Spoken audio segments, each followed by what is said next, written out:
पढ़ाई वे निवेश है जिसका ब्याज जिंदगी भर मिलता है। एक बार मेहनत कर लीजिए, जिंदगी भर आपको आराम करना पड़ेगा। एक बार सिर झुका कर पढ़ लीजिए, हमेशा सिर ऊंचा करके रहना पड़ेगा। नमस्कार, मैं हूं इंद्रकेश सर, जन्मी पाठशाला सैदराजा से। आज मैं नवोदय के अपठित गद्यांश हिंद नवोदय टिप्स का पेपर लेकर आया हूं, जिसका बहुत महत्वपूर्ण योगदान है नवोदय के सिलेक्शन में। और मैं उसी सीरीज में आज केस सीरीज एक के कोड का पेपर लेकर आया हूं, जिसका अभ्यास हम लोग आज से डेली एक एक करके हम लोग कराने वाले हैं। आज मैं इस पेपर का एनालिसिस, और मैं गारंटी देता हूं कि अगर आप इस अपठित गद्यांश में पूरा का पूरा क्वेश्चन सही करते हैं, आपका सिलेक्शन तय है। ये मैं कह रहा हूं, जनवी पाठशाला कहती है। इस पेपर में अगर आप पूरा का पूरा सही करते हैं तो आपको सिलेक्शन से कोई रोक नहीं सकता है। अब मैं देर न करते हुए इस सीरीज की शुरुआत करता हूं। आज एक आर्टिकल आपको पढ़ाने जा रहा हूं, जिसका संबंध जो है हिंदी व्याकरण से है। हिंदी व्याकरण में संज्ञा और सर्वनाम आप लोगों ने पढ़ा होगा। इन दोनों में क्या अंतर होता है और इन दोनों को कैसे अलग किया जाए, इन दोनों का प्रयोग कहाँ होता है, इन सब चीजों पर इस आर्टिकल में बात किया गया है। और उसी से रिलेटेड 5 प्रश्न आपको दिए गए हैं। अगर आप इस आर्टिकल को समझ लेते हैं तो मुझे उम्मीद है कि आप इस क्वेश्चन में कहीं गलतियां नहीं करेंगे। आइए हम लोग बात करते हैं। संज्ञा और सर्वनाम में मुख्य अंतर यह है कि हमें संज्ञा द्वारा किसी वस्तु, व्यक्ति, स्थान आदि का बोध होता है। संज्ञा और सर्वनाम में अंतर, मुख्य अंतर, अंतर मतलब होता है विभेद, भेद, डिफरेंस। यह है कि हमें संज्ञा के द्वारा किसी वस्तु, स्थान, व्यक्ति इत्यादि की जानकारी मिलती है। हमें बोध होने का मतलब है जानकारी मिलती है, जिसका वह नाम है। जिसका नाम लिया जाए उसकी वह वस्तु हो सकता है, स्थान हो सकता है, या फिर कोई व्यक्ति हो सकता है। इसकी जानकारी मिलती है संज्ञा के माध्यम से।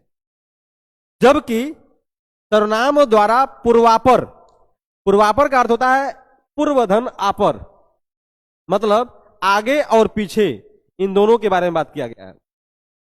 आगे और पीछे का मतलब यह हो गया कि सर्वनाम जो है उसके आगे या पीछे दिया हुआ कोई भी वाक्य अगर है, उस वस्तु से संबंध रिलेट करता है, उस वस्तु, व्यक्ति अथवा स्थान आदि की जानकारी देता है। अगर आगे या पीछे जोड़ा गया है तब। जैसे राजू खेल रहा है, इस वाक्य में जो राजू है संज्ञा है। राजू का बोध हो रहा है परंतु वह खेल रहा है, अगर यह कहा जाए इस वाक्य में, वह कहने का अर्थ यह है कि आगे जो इससे पहले जो वाक्य लिखा गया है राजू खेल रहा है, ये वाला, इसका संबंध, इस वह का संबंध इस राजू से है। मतलब खेल तो रहा है लेकिन कौन? राजू खेल रहा है। लेकिन हमने यहां इस वाक्य में राजू की जगह वह का प्रयोग किया, इसलिए वह जो है यहां पर किसी संज्ञा के बदले में प्रयोग किया गया है, इसलिए वह यहां पर सर्वनाम कहलाएगा। क्या कहलाएगा? सर्वनाम। इस वाक्य में वह कहने से पूर्वापर, पूर्वापर मतलब इससे पहले जो वाक्य लिखा गया है के संबंध के अनुसार जिसके बारे में बात हो रही है उसका जानकारी मिलती है। जानकारी यह है कि अर्थात राजू खेल रहा है। इस वाक्य में राजू एक संज्ञा है, जबकि वह खेल रहा है में राजू के स्थान पर वह का प्रयोग किया गया है। इस तरह वह का प्रयोग केवल राजू के लिए ही नहीं बल्कि अनेका अनेक लोगों के लिए कर सकते हैं। अनेका अनेक, यहां संधि पूछ सकता है आपसे। अनेक धन अनेक, मतलब एक से बहुत सारा, बहुत ज्यादा। अनेक धन अनेक, अ और अ मिलके आ बनेगा, इसलिए यहां पर दीर्घ संधि है। तो अनेका अनेक में दीर्घ संधि है। लोगों के लिए कर सकते हैं। हम यही नहीं कह रहे कि वह केवल राजू के लिए ही प्रयोग करिए आप, वह किसी भी चीज के लिए आप प्रयोग कर सकते हैं। चीज के लिए नहीं, किसी नाम के लिए कर सकते हैं आप। इस प्रकार उन शब्दों को जो संज्ञा के बदले आते हैं सर्वनाम कहे जाते हैं। जैसे यह, वह, मैं, हम, वे, ओ आदि। अब हम इन प्रश्नों पर बात करेंगे। प्रश्न 61, इस सीरीज का 61 क्वेश्चन जो है पूछा गया है कि राजू खेल रहा है, इस वाक्य में राजू क्या है? इस वाक्य में राजू जो है खेल रहा है, राजू किसी व्यक्ति का नाम है, इसलिए राजू व्यक्तिवाचक संज्ञा कहलाएगी। इसलिए इसमें option number A is correct answer, A correct होगा। सर्वनाम तो है नहीं, क्रिया है नहीं, व्यंजन है नहीं, राजू जो है यहां पर संज्ञा है। क्या है? संज्ञा, नाउन है, संज्ञा है। कैसा नाउन अगर आपसे पूछा जाएगा तो किसी व्यक्ति का नाम है, इसलिए यह व्यक्तिवाचक संज्ञा है। आगे क्वेश्चन नंबर 62, क्वेश्चन नंबर 62 है कि किसी स्थान के लिए उचित सर्वनाम है, किसी स्थान के लिए उचित सर्वनाम है, स्थान के लिए कौन सा सर्वनाम प्रयोग किया जाना चाहिए? हम ये कहें कि वह का प्रयोग होना चाहिए कि नहीं, तो वह का प्रयोग नहीं होना चाहिए, क्योंकि वह किसी व्यक्ति के लिए हो सकता है। जैसे हम कहें वहां, हमने, तब, तो हमने तो होगा नहीं, हमने ये भी व्यक्ति के लिए है। तब समय के लिए आ सकता है।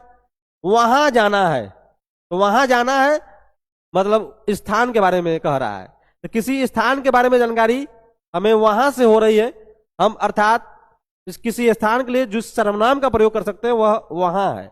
इसमें और सब चीजों का हम स्थान के लिए प्रयोग नहीं कर सकते हैं, इसलिए इसका करेक्ट आंसर बी होगा।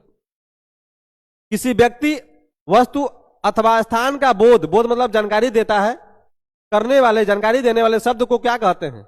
ये तो संज्ञा की परिभाषा ही होती है। ऑप्शन नंबर क्या सही हो जाएगा?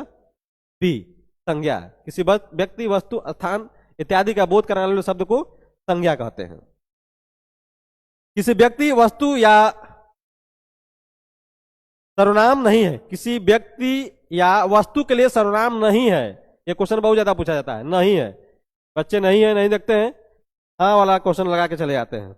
नहीं है लास्ट में देखना है आपको। किसी व्यक्ति या वस्तु के लिए कौन सा सर्वनाम नहीं प्रयोग किया जा सकता है?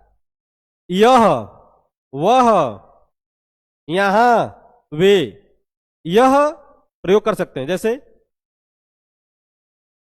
यह मेरी वस्तु है, यह सामान मेरा है, तो यह वस्तु के लिए प्रयोग किया जा सकता है। वह जा रहा है, किसी व्यक्ति के लिए प्रयोग किया गया। वे जा रहे हैं, किसी व्यक्ति के लिए प्रयोग किया गया। हम ये कहें यहां जा रहे हैं, तो वह स्थान के लिए है, यहां वहां ये सब स्थान के सर्वनाम है, इसलिए ऑप्शन नंबर इसका क्या सही होगा? सी। समय या तिथि के लिए सर्वनाम सही है, तो समय या तिथि, तिथि मतलब दिनांक, डेट, दिवस के लिए सर्वनाम कौन सा सही है? तो समय या तिथि के लिए यहां, यहां तो स्थान के लिए होगा। कोई, यह व्यक्ति वस्तु के लिए हो सकता है। कौन, यह भी व्यक्ति के लिए हो सकता है। जब हो सकता है सर्वनाम, यहां पर जब जो है समय या तिथि के लिए सर्वनाम अच्छा होगा, यही ऑप्शन सही होगा। धन्यवाद।